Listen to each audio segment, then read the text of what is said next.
Film city में आવું હશે ને? हाँ फिल्म सिटी में છે એમાં આવતું કનક ભવાની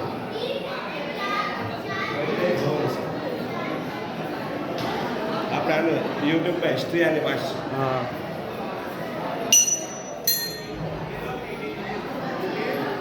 બહુ મોટા મોટા ઘર છે તો અંદર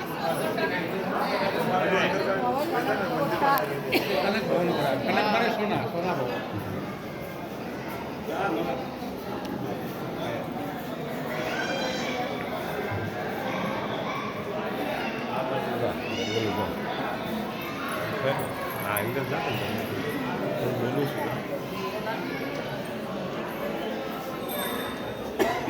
જાઓ ચાલો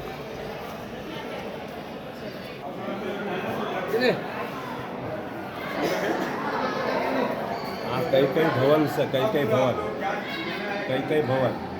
ભરતની માતાનો ભવન છે ભરતની માતા એવા હતા ને કે એ પોતાના ભરતને છે ને એટલો પ્યાર નહોતા કરતા એટલો રામને કરતા હતા પણ એક એમની સેવાકાર હતી મંથરા એક સેવાકાર હતી મંથરા એને એક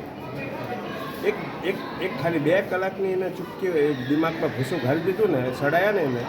કે આ તું શું કરસ તારો છોકરો ભરત છે આ રામ તારો છોકરો નથી તારો લોહી છે અને એને તું ગાદીમાં બેહાડશે હા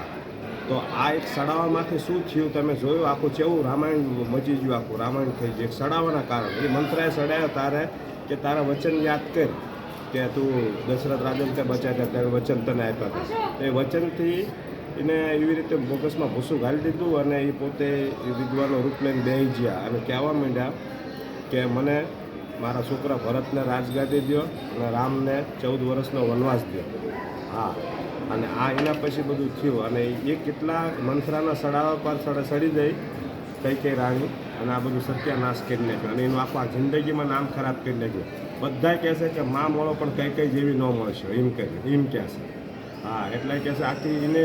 યુગ રહેશે ને ત્યાં સુધી કઈનું નામ સારું નહીં વસાય તો એમ જ અને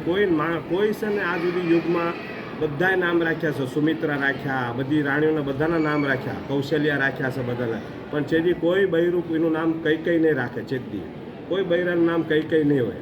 એટલે કોઈના સડાઓમાંથી આવશો નહીં તમને ભગવાને જે આપ્યું બધું અહીંયા પડ્યું રહેવાનું જો બધું પડ્યું આખો મહેલ આ એનો મહેલ છે આખો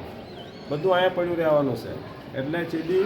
કોઈના વાતમાં આવશો નહીં અને તમને જે ભગવાન આપ્યું એમાં ખુશ રહ્યો અને શાંતિથી તમે જીવી ખાઓ અને મજા કરો હવના ભાગનું હવના તમારા છોકરાને અમારા છોકરાને બધાના છોકરાને ઉપરવાળો દેવાવાળો છે મારો રામ એ દઈ રહેશે મહાદેવ દઈ રહેશે આપણી દેવી દઈ રહેશે હાલો જય માતાજી અને જય રાજા રામની જય